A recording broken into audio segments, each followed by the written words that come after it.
Hello friends, welcome to food magic Bangla. আজকের পর্বে নিয়ে এসেছি খুবই ঝরঝরে আর টেস্টি একেবারে নতুন স্বাদের একটা ঝাল সুজির রেসিপি। এর আগেও আমি ঝাল সুজির রেসিপি শেয়ার করেছি, তবে সেটা অন্যরকম ছিল। আজকে আমি সবজি দিয়ে একেবারে ভিন্ন স্বাদের ঝাল সুজি বা সুজির পোলাও বানাচ্ছি। ঝাল সুজি বানানোর জন্য একটা কড়াইয়ে 1 কাপ পরিমাণ সুজিকে শুকনো খোলায় ভালো করে ভেজে নিতে হবে। সুজি থেকে যখন সুন্দর সুগন্ধ বেরিয়ে আসবে তখন বুঝতে হবে সুজিটা ভাজা হয়ে গেছে। সুজির কালার কিন্তু চেঞ্জ হবে না, সাদা রেখেই নামিয়ে নিতে হবে। এবার জল মেপে নিচ্ছি। যে কাপ দিয়ে সুজি মেপেছিলাম সেই কাপেরই 1.5 কাপ পরিমাণ জল নিয়ে গরম করে নামিয়ে নিচ্ছি।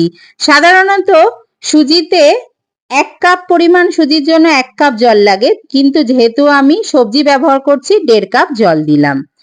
একটা কড়াইয়ে 5 টেবিল স্পুন সাদা তেল গরম করে শুকনো লঙ্কা, কালো সর্ষে, কারি পাতা আর একটু চিনেবাদামকে হালকা করে ভেজে নেওয়ার পরে একটা বড় সাইজের পেঁয়াজ দিয়েও হালকা করে ভেজে নিলাম। এবার 1 টেবিল স্পুন আদা কুচি আর কাঁচা লঙ্কা কুচি দিয়ে হালকা করে একটু ভেজে নিতে হবে লো ফ্লেমে রেখে। এইগুলো ভাজা হয়ে গেলে এর মধ্যে ছোট টুকরো করে কেটে রাখা আলু আর গাজর দিয়ে ভালো করে ভাজতে হবে লো ফ্লেমে রেখে। এর মধ্যে অল্প একটু নুন এখন দিচ্ছি, বাকি নুনটা পরে দেব। অল্প একটু নুন দিয়ে ভালোভাবে মিশিয়ে লো ফ্লেমে ঢেকে রেখে এটাকে সেদ্ধ করে নিতে হবে।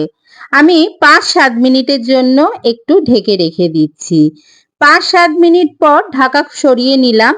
আলু আর গাজরটা ভালোভাবে সেদ্ধ হয়ে গেছে। এর মধ্যে একটা পাকা টমেটো দিয়ে ভালোভাবে মিক্স করে নিয়ে আরো 5 মিনিট লো ফ্লেমে ঢাকা চাপা দিয়ে রেখে দিলাম। 5 মিনিট পর ঢাকা সরিয়ে নিলাম। টমেটো সেদ্ধ হয়ে গেছে। এবার আগের থেকে যে সুজিটা ড্রাই রোস্ট করে নিয়েছিলাম সেটা দিয়ে মিডিয়াম ফ্লেমে ভালো করে আরেকটু ভেজে নিলাম। এবার যে জলটা মেপে নিয়েছিলাম, গরম করেছিলাম, সেই জলটাকে অল্প অল্প করে দিতে হবে লো ফ্লেমে রেখে সুজির সাথে দিয়ে নাড়তে হবে। একসাথে বেশি জল দিলে কিন্তু লাম্পস পড়ে যাবে, তাই লো ফ্লেমে রেখে অল্প অল্প করে দিয়ে জল দিতে হবে আর এইভাবে নেড়ে পুরো জলটাকেই শেষ করে দিতে হবে।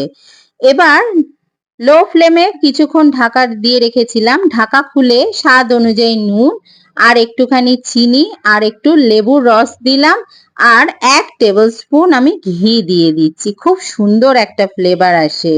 শেষে এইভাবে নুন, চিনি, লেবুর রস আর ঘি দিয়ে ভালো করে মিক্স করে নিয়ে ওভেনটাকে অফ করে আমি 15 মিনিট রেখেছিলাম। তারপরে নামিয়ে আমি সার্ভ করেছি গরম গরম। দেখুন এখন কতটা ঝরঝরে হয়েছে। আর সুজিটা শুধু ঝরঝরে হলে হবে না, প্রচন্ড সফট হয়েছে আর খুবই টেস্টি হয়েছে। আমার আজকের সবজি দিয়ে সুজির পোলাও বা ঝাল সুজি রেসিপিটা ভালো লাগলে অবশ্যই আমার চ্যানেলটা সাবস্ক্রাইব করবেন। দেখা হবে পরের রেসিপির সাথে। বাই।